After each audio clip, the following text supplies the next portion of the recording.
We are playing the hits. The man joining us, Maxwell Klitzke. He watched the Indiana game from last year, the Washington game from last year, the Minnesota game from last year. We're going to talk about what happened, but also any good from those games. And then also, at the very end, what 5 former MSU players will we put on this year's team? Let's go. You are Locked On Spartans, your daily podcast on the Michigan State Spartans, part of the Locked On Podcast Network, your team every day.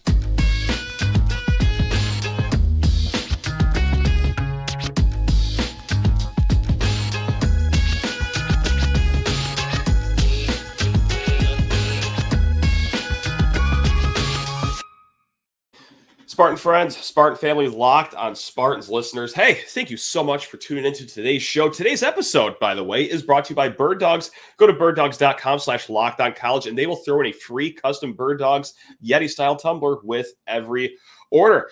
Gang, again, thank you so much for joining us here in the middle of June. But as you know, it's always a busy day in East Lansing. Got a big recruiting weekend coming up. We will be joined by Graham Couch later this week. But right now, we have a man that was causing some buzz on Twitter lately.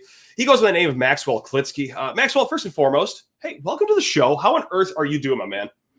Tremendous. Just got done shooting over 60 shots worth of golf balls and over 9 holes, and now we're here, ready to talk about my sick hobby I've been into the last couple of weeks. So yeah, getting your money's worth on the golf course, just like how Michigan State football fans got their money's worth in some games last year, like the overtime Indiana game. That's for example, like more football. You know what? Life is about perspective, and I'm working on being a glass half full kind of guy. I'll probably last about 5 more minutes here, but hey, let's stay tuned to find out. So on Twitter, you've been posting clips of your rewatches that you've had, and not like, the normal fan of like watching great games like the Kenneth Walker Michigan game or the Rose Bowl game. No, you watched the Washington massacre. You watched the butchering against Minnesota at home, and then the Kevin spilling the chili everywhere against Indiana last year. But you're not just like throwing all these clips on Twitter as like a haha, look at these guys making fun of them. Like you have a lot of astute observations, a lot of ball knowing statements out there. But good God, Maxwell, before we get to any of that, like, are you okay? Like, why are you watching these games? What's no? Do you need help? Because short we're answer, here for you. no, I'm not okay. Because I would not be doing this at all. All right, I would same. be doing so many other things, but Right. but really, for me, this is all just a ploy to bait you and the glorious Will Hunter to come back to Locked On for us to do a live rewatch of the Redbox Bowl. Because really, good God, if we're gonna put the cherry on top of all this, it's got to be with that game. But no, I mean, personally, just in between TV shows, couldn't find something else to do. I was like, sure. Hey, was the Washington game really that bad? And that's how really just all this started. And you know what? For the most part, it really wasn't all that bad. Okay. I like this. We're already stirring the green Kool-Aid a little bit, but like, we're going to get to it later on here for sure. Like there were some optimistic things to take out of these objectively terrible games.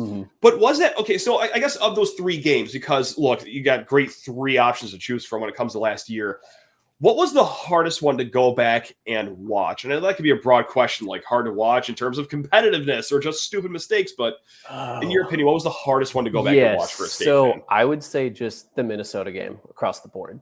Fair. Okay. Especially because me going into it, looking at who they had played before, I was like, okay, they're putting up crazy numbers on both sides of the ball, but they haven't really played anybody yet. I know we're not playing our best football, but still something's got to shake out. And it just immediately out from the jump it was over before it was started.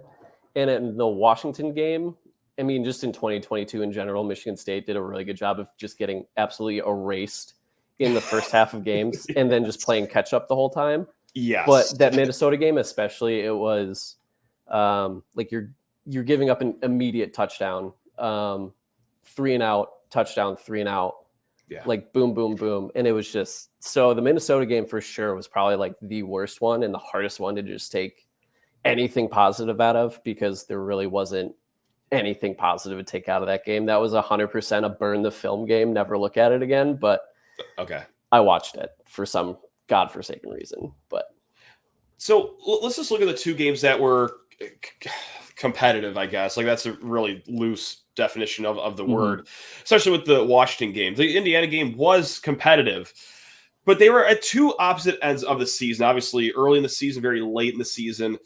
Were there a lot of common themes with Michigan State's gaffes in both those games, in your opinion? Like, was it all like, oh, this is definitely player errors, and it's the same kind of player errors, or was it a nice little grab bag of both? Yes, I mean, I think really, I mean, it's so easy to pick out now. It's like ingrained into our brains, but the Jarek Broussard fumble immediately after a goal line stop on the road. I mean, you had all of the energy in the building on your side, and then just gave it away. And the Indiana game was like that too. You go up, you have a chance to go, you get the ball out at halftime, have a chance to go 31-7. And then you give up a score to make it 24-14. Then you get it back later and it's 31-14. And then it comes the kickoff return for a touchdown. Then you get the ball, and then Payton Thorne immediately throws it to Jeremy Bernard. Bernard can't get onto it. He gets blasted from behind, and then Indiana recovers. And I want to say they still really I think they only had a field goal out of that, but that was just another point where it's like you're just compounding mistakes. And the whole thing with Michigan State last year was the margins were just super, super thin, especially losing Kenneth Walker. Like, you had to rely so much on Payton Thorne and so much for Berger and Broussard and like this old line to like mesh together and work. The margins were just so thin, and there were so many times that I was just watching this game with like Cal Halliday blowing through the line, like knifing through the line, and then just missing a tackle in the backfield. Yes. Oh my and then God, it's 1st and 10 goes from 2nd and 13 to 2nd and 6. And that's still a net swing. And it puts, in the aggregate, when you're adding it all up, like, it really causes problems. And the team just itself couldn't afford those like margin things. And that's what really stuck out to me, was like just how thin some of those like marginal plays were. And it's like the whole Indiana game was essentially like, you're pressing your luck. Like, you did all these things, and it's like you're getting away, like, oh, it skids off of Elijah Collins' hands, but it lands in Malik Carr's lap in the end zone. Like, you got lucky there. Like, stop pressing your luck, essentially. And just that Indiana game, it's like you just ran out of luck, and you didn't have enough talent to get it done at the end of the day. I'm going to try to like connect two thoughts here, and hopefully it makes sense. I'm going to try to land this plane, but like, man, that Kenneth Walker year, like my favorite thing about K9 was the way he can make a 1-yard gain into like a 7-yard gain, and that was the story for Michigan State season, is just, finding those yards or finding those inches. If you want to go back to the Mark D'Antonio days, and like, it was a complete 180 for the defense last year. It was like, hey, all right, you got him, bottle up, 2-yard gain, and you missed a tackle, and he's actually 8 yards down the field. Right. And like those add up. Like, it wasn't the home run plays, really. Yes, there were a great list of home run plays against Michigan State, but like an even bigger problem was just those missed tackles behind the line of scrimmage or at the line of scrimmage. Like, God, just drove me up a wall here. But there was something that you brought up with the Indiana game. You kind of just mentioned it too. That kickoff return, when it was 14-31, I believe, Indiana just housed the kickoff immediately. And any momentum Michigan State got back, okay, kind of went back to Indiana's side.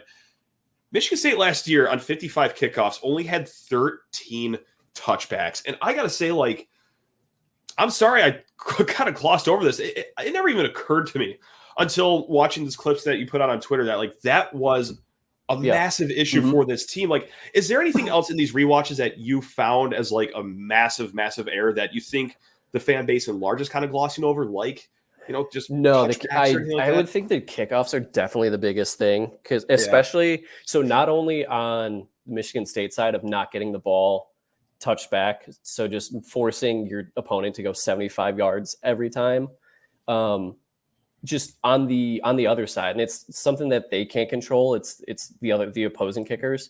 There were so many times that I was waiting for Tyrell Henry and Jeremy Bernard to like catch a kick and be able to like show their like explosive playability, and they just weren't able to. Tyrell Henry in the Indiana game, he had the ability to run one out, and then he gets hit and he fumbles the ball.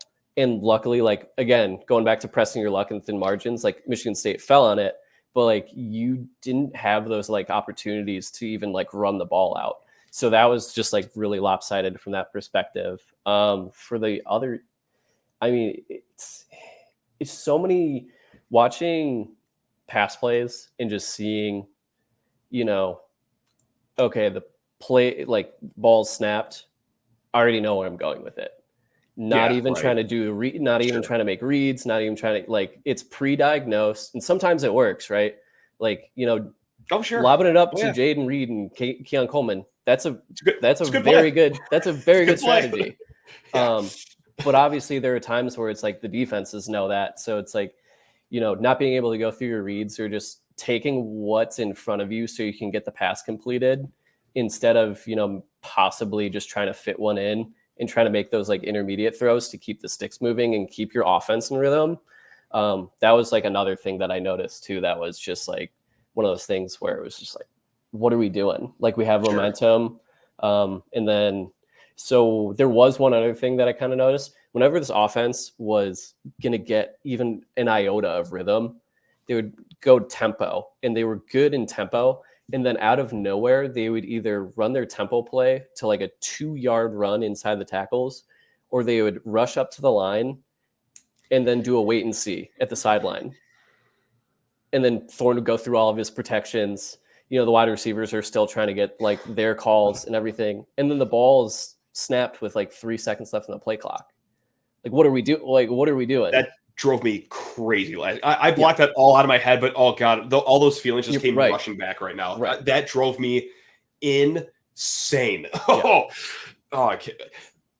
I want to hold that thought there on the offense and everything here in a hot second. And believe it, guys, we will be getting to optimism here. Just give me like one more question. It's not all bad, about the offense.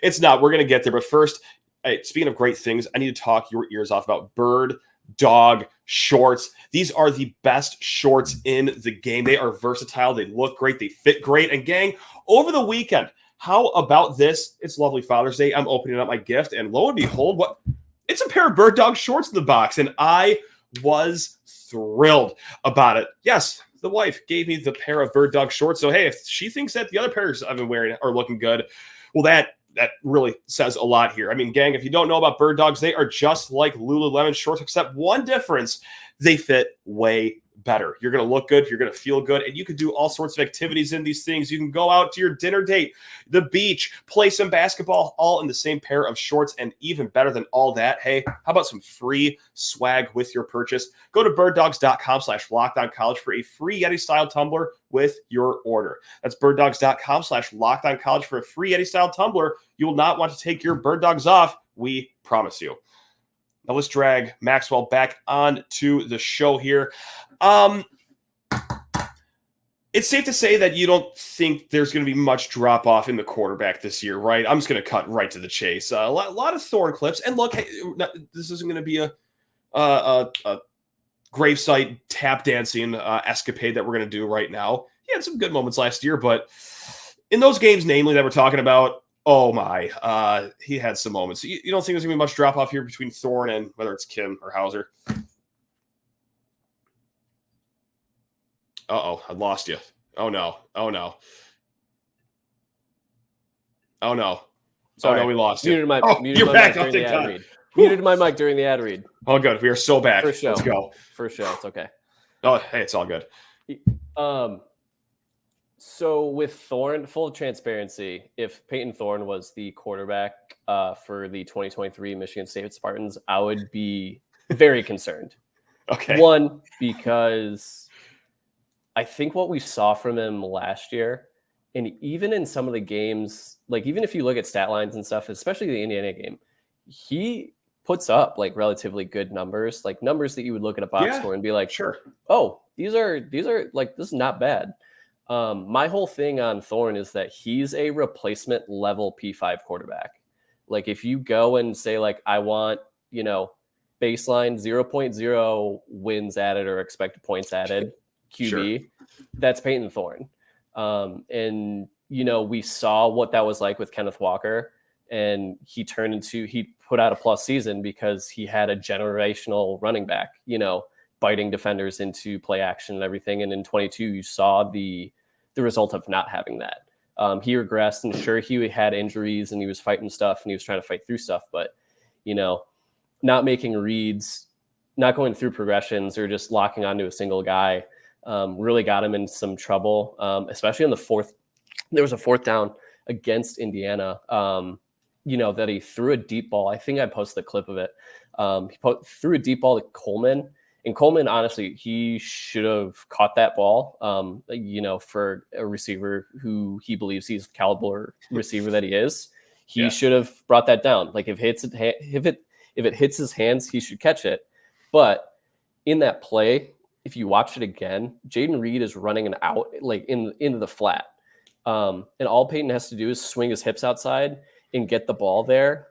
And Jaden Reed is at best like one-on-one right at the sticks. And that's something that and also other times too, Thorne would take what was just check down instead of, letting things breathe a little bit. There were so many times that he would kind of get that snap and then he would just go. And then there were other times that he would hold on to it long and then just try to lock onto his guy.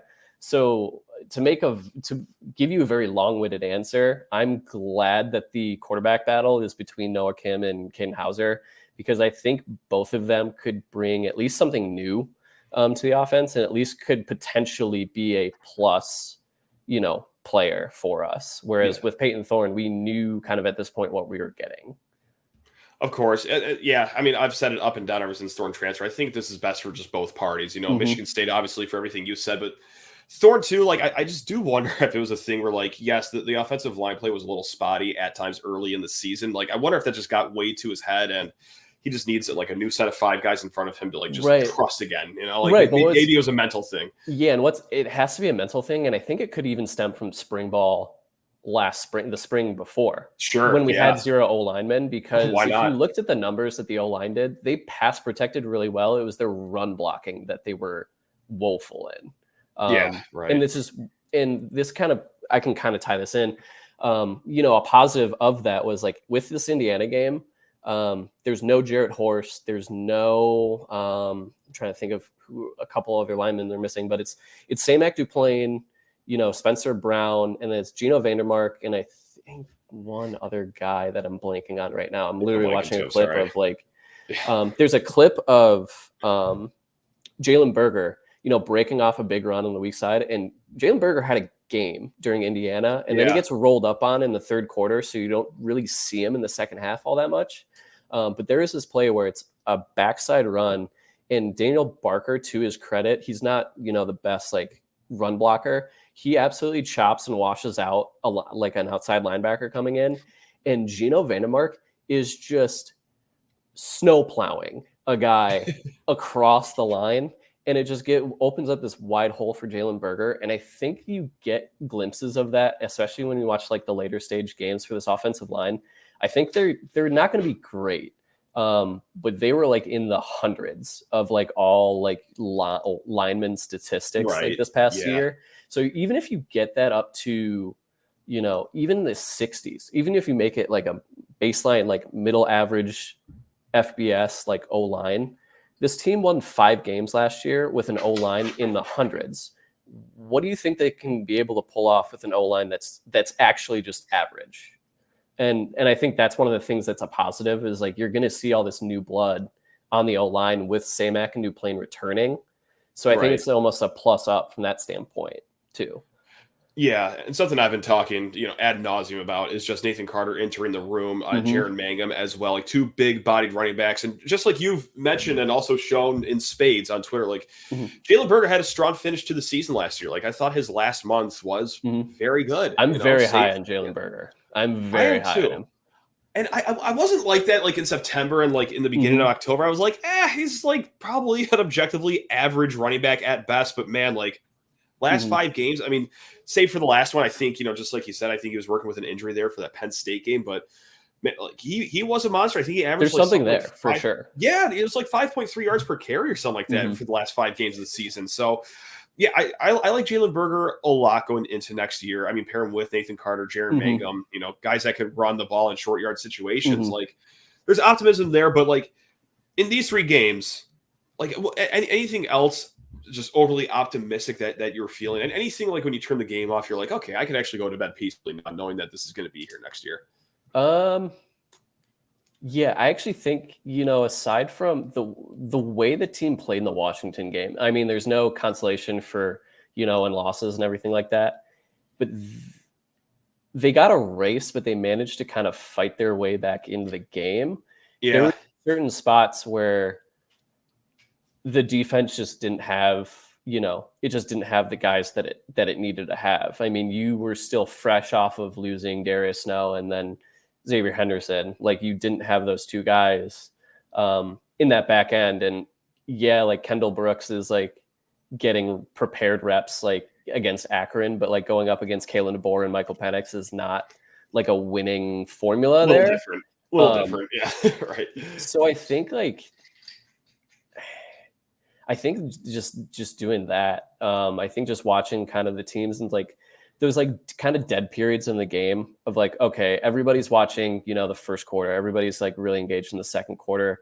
And then in that like mid third quarter is when it kind of like broke back open. And the team was like, everybody's like, okay, like we're done, like we're toast and everything with this. And this team like still found a way to keep it like semi-competitive. And like I said, Minnesota is just, there's nothing salvageable to take out of that. In Indiana, I think I like called it from the jump, especially after like the Dexter Williams like opening touchdown, where Cal Haladay and Ben Van Sumeren are just nowhere to be found on the second level, and then X on one knee is like, you got to go tackle this mobile quarterback that's like your size. Like, that's not going to go well. And that's just kind of where the defense was at, like after all the injuries and all the tunnel stuff that like got guys suspended. Like, they were on they had 27 different defensive starters for that season. And I want to say like, I need to go back and like check snaps, but I don't even think like Dylan Tatum played a snap on defense against Indiana too. And then he ends up like going in and starting against Penn State and playing a lot. He showed freshman moments in that Penn State game, but he still did fairly well overall. But it's just like, there's really nothing to take out of that defense in that Indiana game. And they still kind of found a way to tape and glue that game together. I mean, they had it in the bag and they fumbled it away, but yeah. Well, I hope they made people somewhat happy. I mean, it's been odd. Like, it is great insight, just like watching all these clips and like rehashing old games. But hey, sometimes you got to look back at a dark past to have a glowing future, Maxwell. But let's actually go all the way back to a happy past, because we have a mailbag question. This is from Joel. Joel actually wrote this in like back before Rutgers and Maryland even joined the Big Ten. Like, this has been in the mailbag for a long time. So I'm very sorry, Joel. I hope you're still a listener. Anyway, lockedonspartans@gmail.com, where I guarantee you, if you write a question, we will not take as long as it took to get to Joel's question here. He says, pick 5 MSU football players from the past 15 years to put on this year's team to make the best possible team. Assume we are getting all these players in their prime. All right, so Joel writes in, prime Connor Cook, prime Kenneth Walker, prime Darqueze Dennard, prime Jaden Reed, and prime Curtis Drummond. Maxwell, would you like to go one at a time here? You shoot at the hip first. I'll go after you, and then we'll just build each of our own 5-person lineups here to add to this year's team. Yeah, so technically the way the question's phrased is in their prime. In their prime. And was anybody more in their prime than Rocky Lombardi on October 31st, 2020? Was anybody more dialed in? No, I'm sorry. But no, the answer is no. You are correct. Technically, in the spirit of the question, that is Rocky 2020 Michigan Rocky Lombardi is the hottest quarterback I've ever seen. He was putting those in a bucket from 40 yards out, Turkey White. It was like the Brady Randy Moss Joel and Gus could not believe what they were seeing. No one could. It was unbelievable. To give an actual serious answer, I'm going to go with Tony Lippett. Just one of my favorite just MSU players in general. But like, you get a wide receiver of the year in the Big Ten. Yeah. You get a two-way guy. You get a guy who played defensive snaps in the NFL. Stayed at least for a couple years. He ended up in Canada in the CFL, but still, that's a professional level defensive back that can play two ways. And I couldn't think of anything like a somewhat young wide receiver and a very young secondary needs more than Tony Lippett. He's got that big game experience. He's got, Yes. he's got those big games against Michigan. He's got that Big Ten championship game. He's got that Rose Bowl game. Like the guy's got a pedigree, and the guy can make plays on both sides of the ball. I mean, you took all the words verbatim out of my mouth. He was on my list. I was going to get to Tony Lippett eventually, but yeah, it's like when I think of glaring issues on Michigan State's team this year, it's, the receiver has a lot of great athletes. I just have no idea how it's going to shake out. We know so little about these guys in game. They're like, yeah, okay, we'll just have the former Big Ten receiver of the year. Right. It seems fair enough. And then, and the guy, just like you said, drafted as a defensive back. So, yeah, because MSU, look, I'm going to need to see good defensive back play before I am convinced that, hey, it's going to be okay. Throw Tony Lippett there as well. Right. So if you just want to go ahead and write off number 2, let's see if we can get another match here. Let's see. I'm sure we are going to have some overlap. I'm going to go with one that doesn't have any, that I don't think will have any overlap. I'm going to go with newly New England Patriot drafted Bryce Baringer. I like that. Okay. I like that a lot, actually. So, I've said one good thing on the timeline about Ross Els, and he's made me pay for it ever since. And it's a big time year for that man. The NAIA game especially, special teams gaffes galore. Not being able to get touchbacks, missed field goals, kick coverage, punt coverage issues, even going back to when he started in 2020, he needs a sure thing in that room somewhere, in the specialist room. I'm hopefully Jonathan Kim is that answer in place kicking and kicking. Who knows? Maybe Jonathan is the him that we've all been missing, really. But to bring Bryce Baringer back would be huge. He can actually win that Ray Guy Award that was that now means next to nothing after Bryce was snubbed this past year. Yeah. But that's just a sure thing. Because as much as I love, the potential of this offense, we're going to be punting the ball, and we're going to need to punt the ball well. Sure. So we're a Big Ten team at the end of the day. Yeah. Right.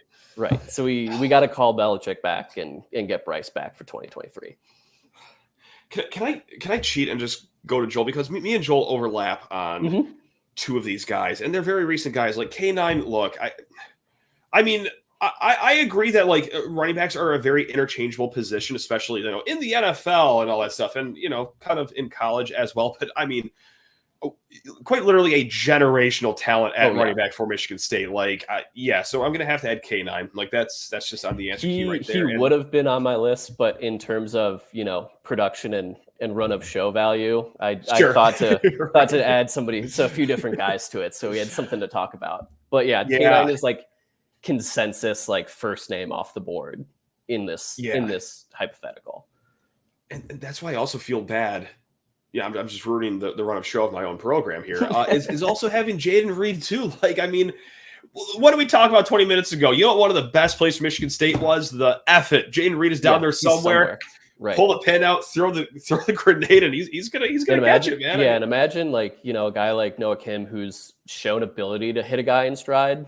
Imagine that. Yeah. So it's just that, but also, and maybe I'm just too wrapped up in this mystique. I don't think I am, but like just what he did for the return game too. Yeah. Because I remember how gloomy those days were in the decade leading up to Jaden Reed coming here. Like there wasn't a lot of flash for Michigan State in the return game. I think Sowards is still in that room. I think he's still. Don't do this. I think he has another year. Try to keep vibes upbeat on the show. We got Showtime. We got Showtime Tyrell. We're good. I love Tyrell Henry. Like I think I'm very high on him as well. I do, but I do know for a fact that at least Jaden Reed is that special. So I'm at Tony Lippett, I'm at Kenneth Walker, and I'm at Jaden Reed right now. And like I really don't want to take 3 from Joel's list. Like, but Darqueze Dennard is really appealing. But I do have 2 more. But I gotta say, like your Behringer pick, like has really made me double think. Like, should I have Geiger on this list? Like, should I have? So I debated about putting Geiger on this list. But I'm gonna give Jonathan Kim a chance. Okay, that's good. That's good of you. I like that. For who he was, Coughlin. For as memeable as he was, and for the Arizona State kicks, like those 2 games, not great. He really tainted a lot of his like legacy in fans' minds. At least he was He was above average college kicker. And that's really all you can, because at the end of the day, they're all college kickers. They're all college kickers. That's unfortunately one of the best takes I've ever had on here. And like, it actually really showed how true it was, because before the season, I was like, we might be begging for an average kicker like Coughlin by the time the season ends. Right. And well, Maxwell, we don't get them all right on this show, but like, damn it, we got that one, unfortunately, right? So, woo. But yeah, I mean, it's just. Yeah. So anyway. Yeah. So with my, I can talk about that kick forever. We would need a whole nother show to just talk about those kicks. So I'm just going to keep it moving. My next pick, a little bit of trenches, Jack Conklin. Yeah, I like that a lot. All pro, actually. Yeah, on lineman, shores up that left tackle spot. I like, Keyshawn Blackstock, or Brandon Baldwin, like their potential at that spot. But just knowing that you'd like, boom, left tackle, blindside's done, taken care of. Rotate everybody else in, the other four or whatever you have to do. All pro, 8th pick overall. Like it's a no-brainer, especially with where this team wants to go. They still want to run the ball, and they have to have a good offensive line to run the ball, because they're not going to get a generational talent, in 3 years. They're not going to get 2 in 3 years. Yeah. So that guy, we need Jack back. Yeah, no, I had Jack Conklin written down. I just scratched him off, and I just moved my 6th guy into 5. I do like the idea of the safety from Joel. I do like the idea of taking Curtis Drummond. I'm going to go with a different one, though. Khari Willis. I'm going to go with Khari Willis here. Obviously, the safety position showed some promise last year, with the 2 young guys, but still like a veteran, and by all accounts, a tremendous leader of the team too. Oh, yeah. I mean, look, we saw what a vocal leader like Xavier Henderson means to the team last year, but I mean, Khari was that, but more athletically gifted as well. So I'm going to go with Khari Willis. Yeah, Khari was on my list too. He was probably about like 6 or 7 on my list. I was thinking about adding a safety just for all the same points that you were saying about like, just leadership and a guy that knows what they're doing in the back there and can have the body type and skills to back that up too is great. But there were some other guys on my list that I just thought would be better. Sure. So with that, on the other side of the trenches, Jarrell Worthy. Oh yeah, one of my favorite of all time. Yeah, that's excellent. Just eating blocks in the middle. Again, love what Simeon can do this upcoming year. Like Derek Harmon's, like I'm very high on him too. I think he's going to end up looking as like one of the best players from that 21 class, that Zoom class that's just slowly falling apart at the seams, because it's like, how can you recruit guys over Zoom? It's hard to do. Yeah. It's going to be tough to hit on guys. But yeah, just eating blocks, being able to do any rotation of the 3 of them would just give the edge guys that have so much talent and potential, like so much more, ability to just tee off. And then you don't have to worry about, stack and sending extra linebackers in the box or anything like that in the run game. It's just trenches are incredibly important on both sides. I know this is controversial, but yeah, they're important. Coming out swinging there. They're important. For my last pick, this is going to surprise absolutely no one that's listened to even 5 minutes of the show before, but it's Captain Kirk, my favorite Spartan of all time. So how about a leader on the defense in Khari Willis? Well, how about just a leader of a full team in Kirk Cousins? So just simple as that. Look, hey, I feel good about Noah Kim, feel good about Katin Houser, but I feel great about my man Kirk Cousins back in the fold here. So Maxwell, who's your last one? My last one, kind of a dark horse, Danico Allen. Ooh, yeah, that is dark horse. I like that though. Yeah, just an absolute athlete in the linebacker spot. Again, not to discredit the work that Cal, Jacoby Windman is probably going to be back in that spot in 2023, and Aaron Brule, when he actually was put in the linebacker position, like showed flashes of being able to do well. But I think like even a guy like Danico's, like even if he's a linebacker, or even if you put him at that like nickel position, that the defense still hasn't really been able to figure out since we've had it. Just like getting flashes of that 4th down stop in the Big Ten championship game, of just him coming across and just stopping, that's just athlete versus athlete and more want to than you. to bring a guy down. And that's something I think that just like, that's one of the things I felt was just like missing in that defense. I think all the guys like wanted to succeed, obviously, but it just never felt like there was that one true guy that was like, I'm going to just destroy myself. And I have that want to kind of like just make a play happen. And, you know, maybe one of the guys, maybe one of the 1,000 players that got injured, like had that. I think Jacoby like showed that at times in his play, but I think Denikos kind of really just showed it in his like swagger, you know, in between plays as well. So no doubt. Well, hey, there you go. So you got Rocky Lombardi as your quarterback. I'll give him an honorable mention. That's an honorable mention. Yeah, there we go.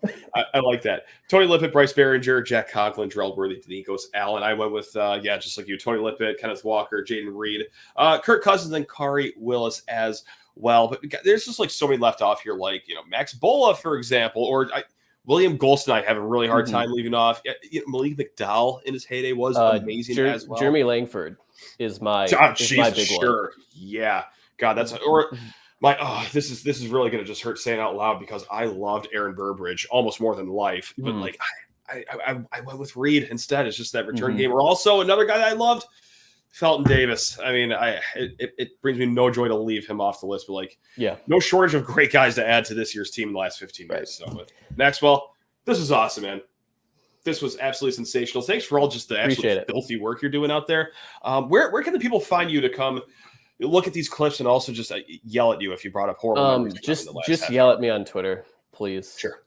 Just not your house. Maxwell Klitzke. Okay. No, please do not show up at my house. I know I'm very conspicuous, very hard to find.